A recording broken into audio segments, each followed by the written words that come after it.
hope it will take us to clues. It's a wall. And suspects. So what do we know about my daughter's murder? Maybe she killed Bunny. You think that woman stabbed someone 8 times? We'll put a pin in her for now. Isn't this fun? As you can see, we're on fire. Deep breaths. We have 2 options. I slap you across the face, or we just skip to the part where you say, thanks, kid, that was tough to hear. Not the slapping one. We need to go full Ollie Mabel here. What? Ollie Mabel. All our names put into one. Where is the Charles in Ollie Mabel? The Charles is silent.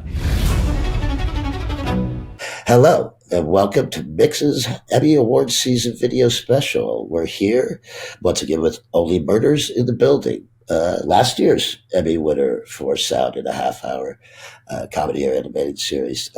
Today, we're here with the re-recorded team of Penny Harold and Andy Lange, operating out of Formosa Group. We have our production sound mixer, Joseph White, who was with us last year and did the production sound and made it work on an episode that was almost silent, The Boys in 6B. And we're here with Alan DeMoss, who is the scoring mixer for Siddhartha Kasla's unbelievable score. And let's start off, guys. This is a half-hour comedy from Hulu. It's built around dialogue. I mean, these are some comedians. The primary trio works very well together. This is snappy. It never stops. You have to hear every word. Joseph, I'd like to talk to you a second.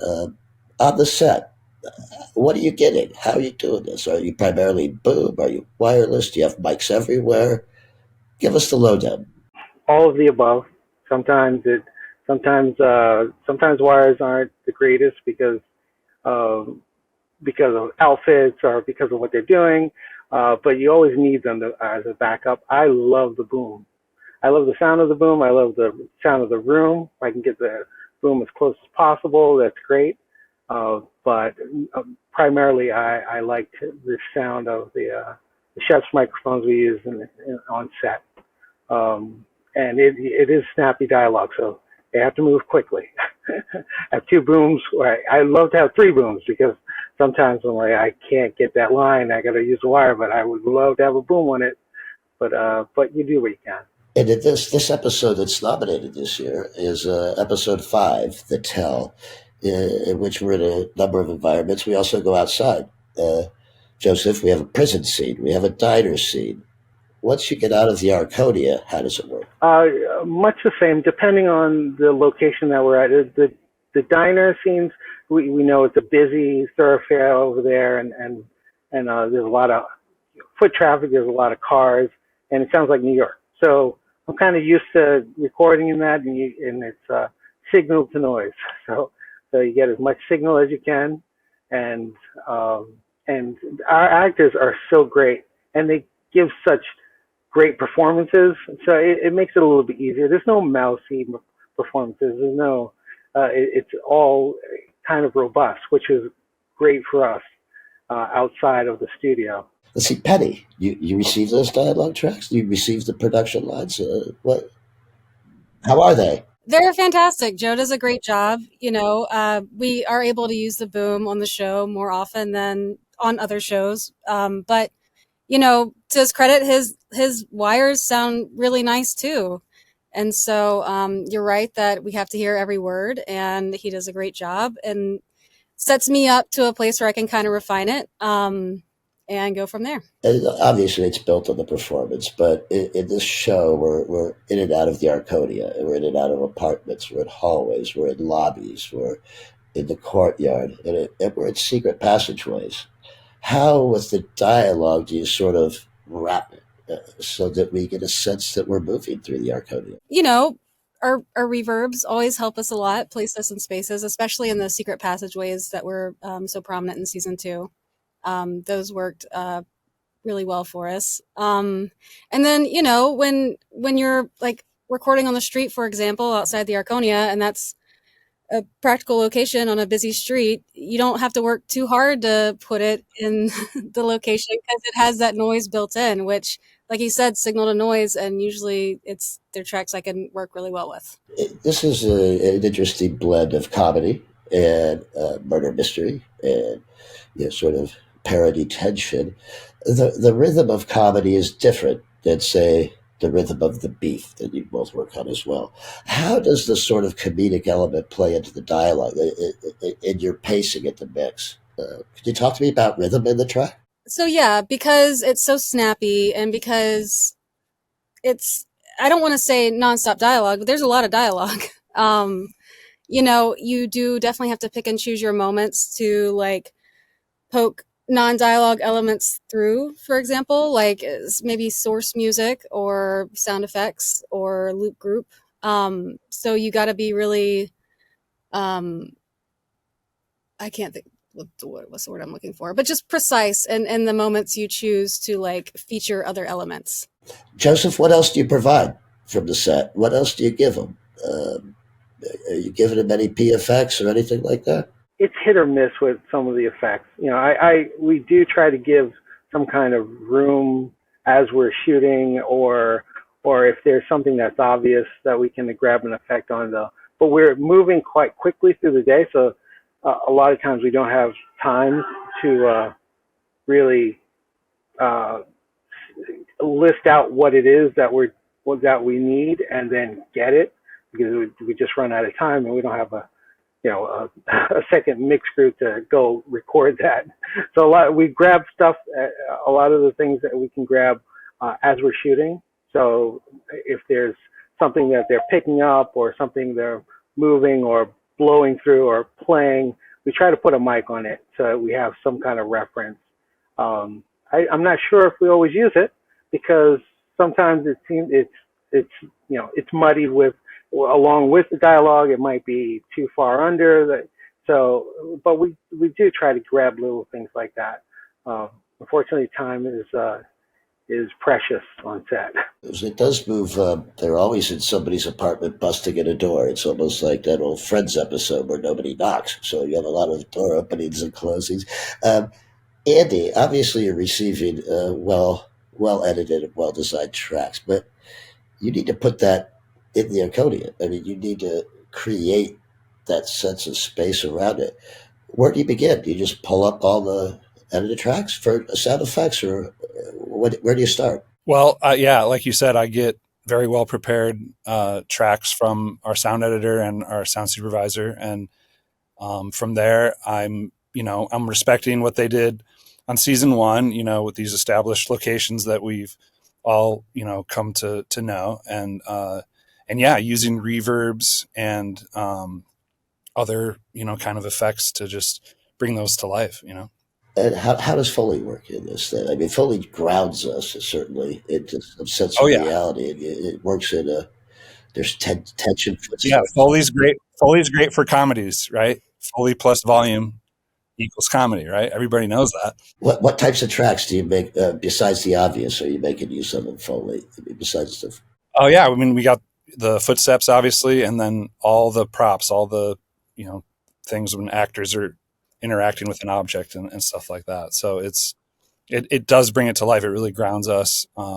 Yeah, and especially in comedies, like I immediately picture them, rushing up and down that stairwell. Yeah. And we really wanted to hit the feet, hit the footsteps hard on those cuts. Right. So The stairwells were like hard spaces to create, actually. Of all the spaces, the corridor and the stairwells have a pretty unique sound to them, because a lot of times with the stairwells, he's having to match the feet we hear in production, which are really roomy, but they're on their own. They're not enough to like put us and ground us with the characters. So, Alan, now I know you're representing Siddhartha here, but how would you say music works with that sense of where you are? I mean, obviously we have a memorable theme, but the secret passageway is going to be a lot different than the lobby, right? Generally, the music, it has less to do with the space we're in physically and more to do with the space we're in emotionally, So a lot of times it's like, but like if you want something to feel scary or heavy or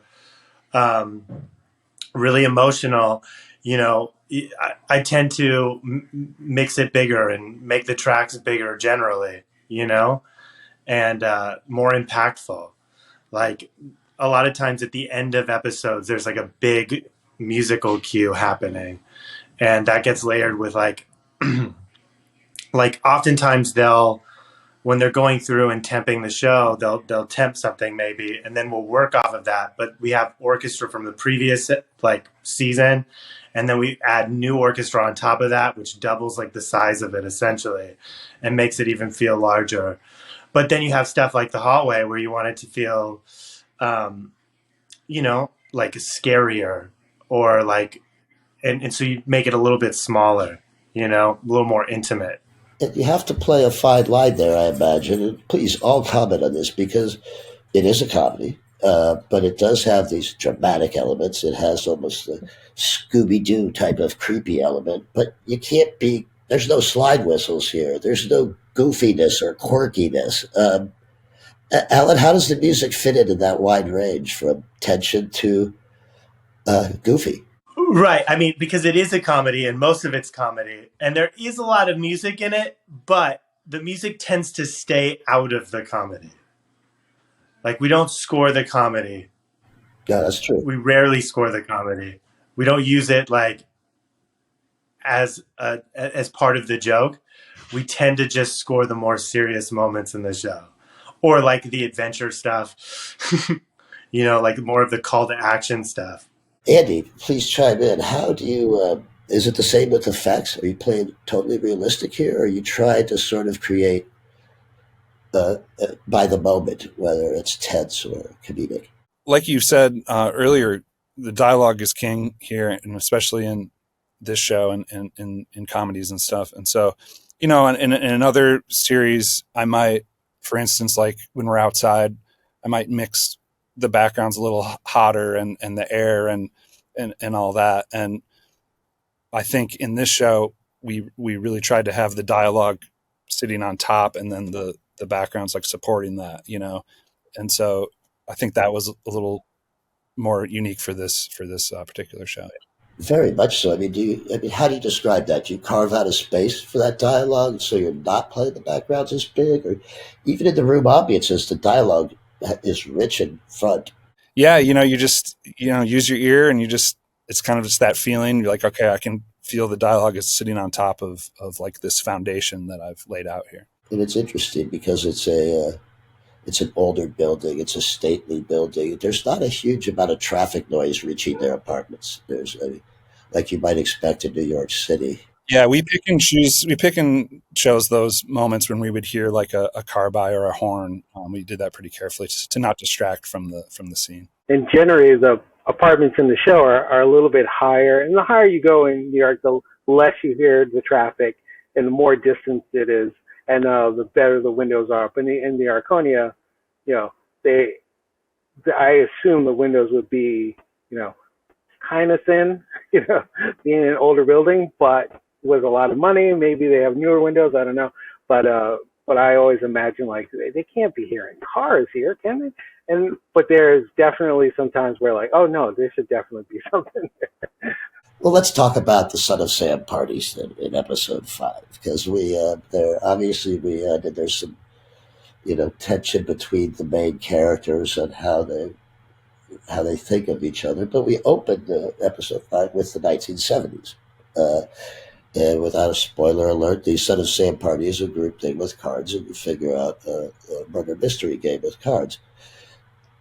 Start me at the beginning. Maybe Andy and Penny, let's start with you. The 70s scene that we opened with, sort of groovy, not short characters, hip, and it's foreshadowing what we're going to come to much later. Can you start me at the 70s? What is that scene like? Yeah, that was really fun. The music there was like awesome, and we also had to make it sound like you said groovy. Although groovy doesn't seem like the right time, but so we wanted to make sure, because we go from this song leading us like scoring under a voiceover, and then it goes to like source, like futzed in a room, and then goes back to score. So we really wanted to make sure with the music, one, that even with vocals and stuff, that we can hear dialogue. That's always like the challenge. And then two, we wanted to make sure that music that was playing in the scene, like it was in the 70s, sounded like actually from the 70s. Can you talk the music in that scene, because there's score bringing in, and then obviously you have Psycho Killer, so that's not necessarily scoring Psycho Killer. But how does the music work in that scene? What were you thinking of? The initial ask was like kind of like 70s music, and that's not always the easiest thing to do, to like really nail down an era. But I think that the way it started is that it was initially mapped out, like the beats of the scene that had to happen, like all the ebbs and flows of it. And then from that point on, it was built out. I mean, we got a drummer to play drums on it, and I got to mix, which very rarely in score do I get to do this, but I love mixing drum kit. I love mixing drum kit, but it's so rare that you actually get to do it in score, because most score doesn't have like kit in it. It's like, timpani or whatever. But so we got a drummer, play full kit, got to mix full kit. And then it kind of just kept stacking on top of each other. And then we eventually put real orchestra on it, and all of that got mixed in. Joseph, Yeah. are those challenging scenes when you do a big group gathering on a set? I mean, how does that work on your end when you record that? Absolutely. Well, looking at the script, you see who's speaking, and then you see that there's 30 extras, and there's 10 characters. I'm like, oh, okay, so there's going to be some interesting things going on. But one of the things is Martin Short has such a great voice that we figure, okay, we'll be able to follow him anywhere in that room. It's when everybody else starts chiming in, and it gets a little crazy. Then we're into the 70 part, and then we're back into the modern day, and making sure we got everybody, all the little pops, and the little extra stuff that they throw in, which is not originally in the script. It was challenging to get that, especially with the lighting change. You see the lighting changes a lot when they go to the 70s. There's all these spotlights, and I'm like, where do these spotlights come from? So, and there's some interesting things happening too. When Marty first enters, after he decides he's going to play this game, he goes, okay, and he pulls the cord for the speaker that was sitting in the corner. Now, when we did it, I couldn't see what he was doing, but I know he pulled something. And I'm like, okay, well, I don't know what that is. When I watch the show, I feel like, well, you could hear it stop. You could hear things. I was like, oh, okay, that makes sense. And I there were so many other things that I had to deal with. That was the one little thing that I wasn't really worried about. And I realized, like, oh, he was pulling the speakers, the sound, so the music stopped. I'm like, oh, okay, that's good. I read it in the script, but there was so much that I'm like, okay, and you really get a sense of it once it's all done. And I totally missed that. Every party's fun until the music stops. Yeah. What about Penny? What about the backgrounds? I mean, when you're going, especially that scene, when you're cutting back and forth, they're going to be using different words in the backgrounds in the 70s. I mean, do you go so far as to switch the walla? Yeah, absolutely. But also, the rule of Loop Group is you don't really want to like notice it too much.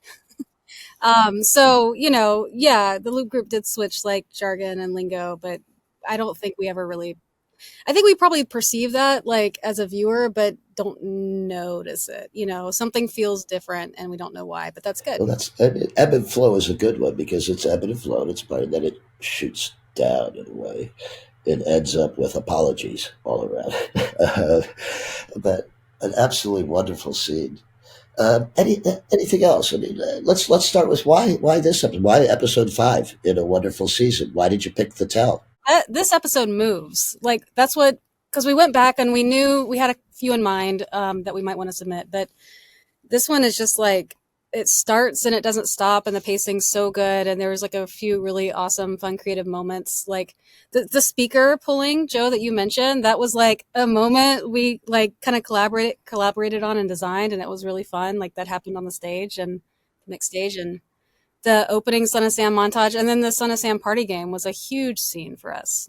Andy, what stands out? What stands out about this episode for you, Andy? I think Penny nailed it. I mean, it's just everything just did a really great job of handing off to each other. The sound effects, we just tried to highlight the really fun things, and everything from like every time they'd flip the card, to every time a body would hit the ground, the body fall was always nice and big, and the light switches, so the music was just amazing also in that episode. Yeah.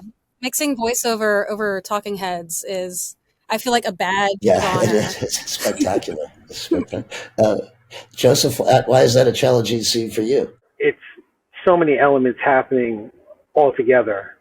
A camera running, 360 around actors, space. There's a finite amount of space in there. There's a bunch of actors we have to get. It's like watching acrobats. So everybody's diving, trying to get out of the way, being out of the way of lighting, and I'm still getting the booms in there. And sometimes it's just madness. And I'm looking at my board. I have, 6 people, 7 people wired, and okay, we're going back. Okay, we're going back to how far? We're going back to the beginning. Okay, we're going to do this again.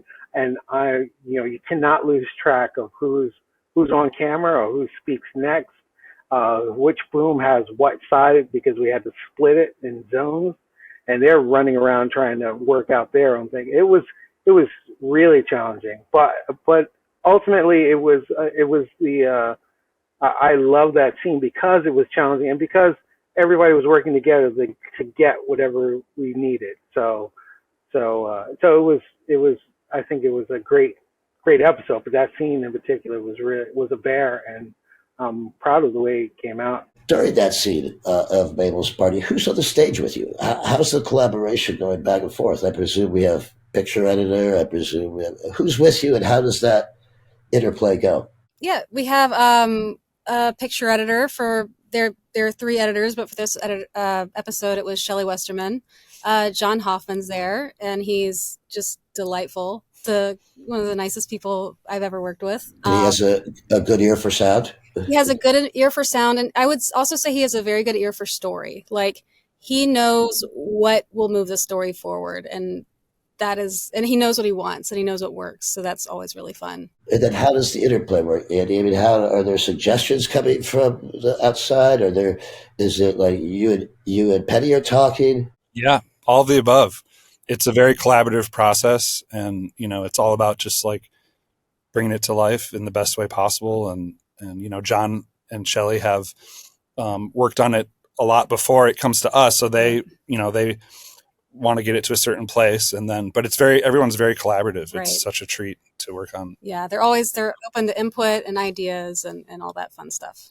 Well, I thank you all, and I wish you much luck this Emmy Awards season, because although we're not sure when the show is, the nominations proceed at this point. And good luck on season 3, which opens in just a couple days. For Only Murders in the Building from Hulu. Thank you for joining us at Mix Emmy Awards season. Now go vote.